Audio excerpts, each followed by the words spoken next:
वहीं वित्त मंत्री जगदीश देवड़ा का बयान सामने आया। उन्होंने कहा कि प्रदेश का बजट ऐतिहासिक बजट है। तो बजट को लेकर वित्त मंत्री जगदीश देवड़ा ने बयान दिया है और इस बजट को ऐतिहासिक बजट बताया है। कहा है कि राम राज्य की कल्पना को साकार करने वाला बजट है। हर वर्ग को ध्यान में रखते हुए बजट बनाया गया है। इसके साथ ही उन्होंने कहा विकास की अलग इबारत लिखी जाएगी। लाडली बहना योजना नई दिशा तय करेगी और साथ ही मुख्यमंत्री तीर्थ दर्शन योजना में हवाई जहाज से यात्रा कराई जाएगी। सभा में आज मध्य प्रदेश सरकार का बजट हुआ। करीब 3,14,25,000 करोड़ का बजट रहा। हमारे साथ वित्त मंत्री जगदीश देवड़ा जी, उनसे बात करेंगे। सर, 7.5 करोड़ जनता को आज क्या कुछ सरकार के पिटारे से मिला? पिछले बजट के आकार से काफ़ी बड़ा आकार है और हमने कोशिश की है इस बजट में कि प्रदेश के सभी वर्गों का समावेश इसमें हो और सर्वस्पर्शी हो, सभी का ध्यान रखा जाए। गांव, गरीब, किसान, मजदूर, महिलाएं, बच्चे और नई टेक्नोलॉजी के हिसाब से उद्योग, सब का ध्यान रख कर के मध्य प्रदेश हमारा आगे बढ़े, विकास मध्य प्रदेश का हो। इन सब बातों को ध्यान में रखते हुए हमने ये बजट पेश किया है और मुझे खुशी है कि विशेष तौर से नारी शक्ति पर फोकस ज़्यादा हुआ है। नारी शक्ति, किसान शक्ति, युवा शक्ति, इन सब पर फोकस हुआ है और हमने कोशिश करी है कि अनुसूचित जाति वर्ग के बंधु, अनुसूचित जनजाति वर्ग के बंधु, पिछड़ा वर्ग के, सामान्य वर्ग के, सारे ही लोगों का इसमें समावेश किया है।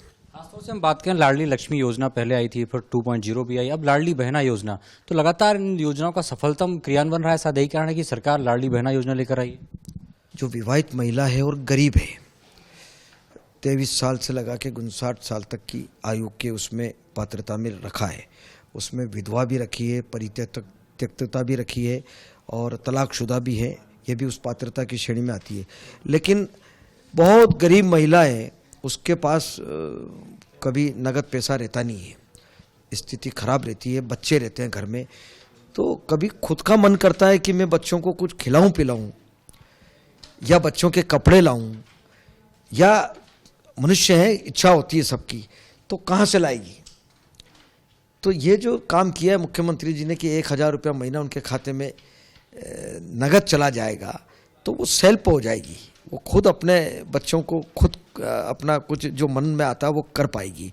आपने कहा कि मध्य प्रदेश राम राज्य की तरफ बढ़ रहा है। आध्यात्मिक की बात करें, टूरिज्म की बात करें, और पहला मौका ऐसा है जब मुख्यमंत्री तीर्थ दर्शन योजना के अंतर्गत हवाई जहाज से यात्रा बुजुर्गों को कराई जाएगी। करीब 50 करोड़ का बजट रखा है।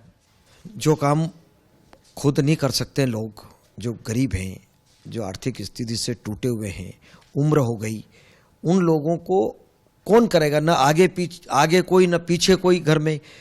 तो ऐसे लोगों के बारे में सरकार को ही विचार करना पड़ेगा। और निश्चित रूप से मैं मुख्यमंत्री जी का वास्तव में बहुत आभार व्यक्त करता हूं कि उनके दिमाग में इस प्रकार का विचार आता रहता है। तो उनका विचार आया कि ये कब करेंगे।